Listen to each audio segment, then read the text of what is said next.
Back in 2001, it was time for Nintendo to release its very own 128-bit console, and as the follow-up to the seminal N64, there was a lot of pressure for the Nintendo GameCube to deliver. Now, if you remember, this is before Nintendo burst back into the mainstream with the Wii, and it was after the N64, so it was at this time where there was a perfect balance between innovative graphics and it still had that challenging gameplay that us hardcore gamers love. Now, it didn't sell as well as the N64 or the Wii, but there are some absolutely classic titles that really do stand the test of time, and that's why today I'm Joe Hendry and we're going to be talking about the 10 best Nintendo GameCube games.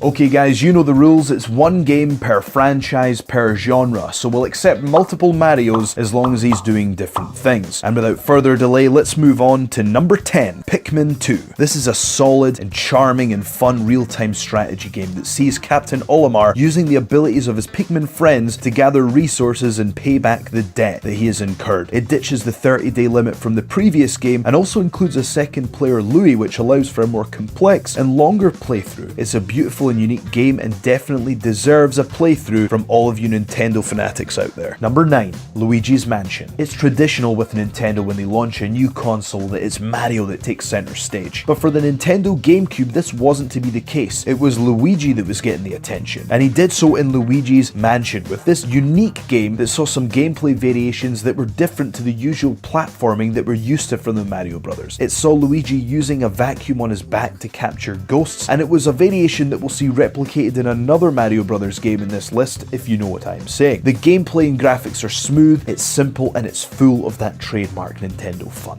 Number 8, Time Splitters 2. Now this is a difficult one because it's not a game that we'd usually associate with Nintendo or the GameCube, but there's just no escaping the fact that Time Splitters 2 is one of the most beloved and complete first-person shooters of all time. It's considered by many to be the unofficial follow-up to the successful GoldenEye from the N64 because several of the team members from that game made Time Splitters 2. It's a wonderfully balanced first-person shooter with a massive amount of replay value and co-op gameplay, but it's also funny and intense with engaging missions, and it's since left gamers begging for a sequel to Time Splitters 2. Number 7, Mario Kart Double Dash. From the SNES onwards, it's been a tradition that every Nintendo console gets its own quintessential Mario Kart title, and the Nintendo GameCube was to be no different. But Mario Kart Double Dash had huge shoes to fill after Mario 64 on the N64, but it's the only Mario Kart game to feature cooperative gameplay, which gamers seem to miss. That being said, Mario Kart Double Dash has got its flaws, which is perhaps why it's not further up the list. That being said, it's a very solid, fun party game, and so it does deserve to be on the list, and number 7 is an appropriate spot. Number 6, Paper Mario: The Thousand-Year Door. This game really is a triumph for a number of reasons, and the first one that's immediately noticeable is the visuals. This is a beautiful game that is really aged so well because of the animation style. It builds upon the successes from the original Paper Mario whilst also borrowing some elements from the original Super Mario RPG. Paper Mario really is a fun game that has a unique battle system and some really cool gameplay elements, such as Paper Mario being able to fold into a paper aeroplane to get across gaps in the level. Again, it's something that's difficult to do justice with just my words, so it's really something that you should go back and visit and play for yourself. Definitely check out this installment of Paper Mario. Number 5,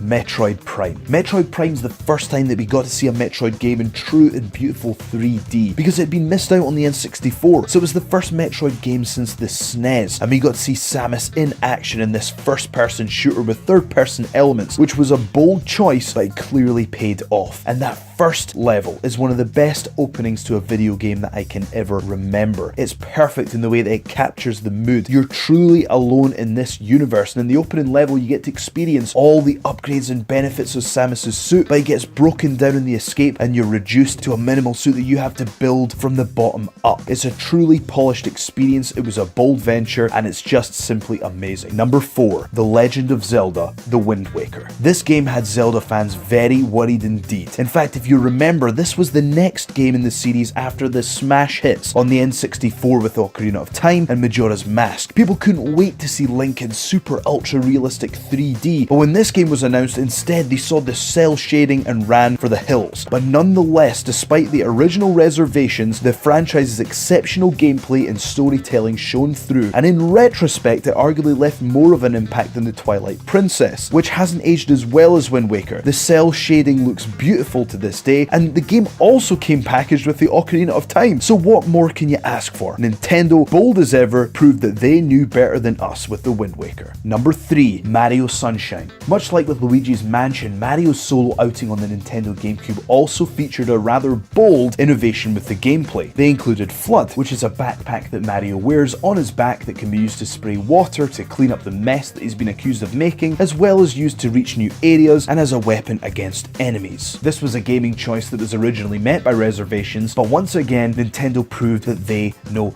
best, and fans of the platforming style from the N64 outing from Mario were also catered for with the bonus levels, which actually have been a huge influence for Super Mario Galaxy, which came out on the Wii. But one of the most important things that we need to mention about this game is the visuals. In my personal opinion, I think this is possibly the most beautiful game that I've ever laid eyes upon, and I've got super fond memories from my childhood of exploring the various different environments and just the way that the water looks in the game. This game was an achievement for the time, and it's definitely something that I enjoy playing from time to time, even today. Number 2. Resident Evil 4. Resident Evil 4 is arguably one of the best games of all time, and that's for many reasons. For me, this was the absolute peak of the Resident Evil series because it had the perfect balance of horror and action. The eerie atmosphere is something that I will never forget, and when you add that in with the new action-packed gameplay, the stunning visuals, the fantastic level design, the scares, the frights, the customizable weapons, the unlockables, and the unforgettable mercenaries. That was a game within a game, and as I say, this was the absolute peak of the Resident Evil series, just before it went over the edge on action, becoming less like Dawn of the Dead and more like a Steven Seagal movie. In short, play Resident Evil 4 now. And that brings us to our number 1, Super Smash Bros. Melee. This is the best-selling GameCube game of all time, and is so for good reason. This challenging beat-em-up is a huge Nintendo franchise, and in my opinion is the absolute best in the series. Words can't do it justice. You have to experience the interactive levels, the huge collection of characters, the various different gaming modes, and all the unlockables. This is the perfect game for people picking up for the first time and for high-level play. I've got amazing memories of playing this in my childhood, just endless fun, endless entertainment, and this embodies everything that Nintendo is about. We hope you've enjoyed this list. If you disagree with us, please let us know in the comments below. Make sure you like, share, and subscribe, and you can follow me on Twitter at @JoeSHendry. Thank you so much for watching. This has been What Culture Gaming, and I shall see you next time.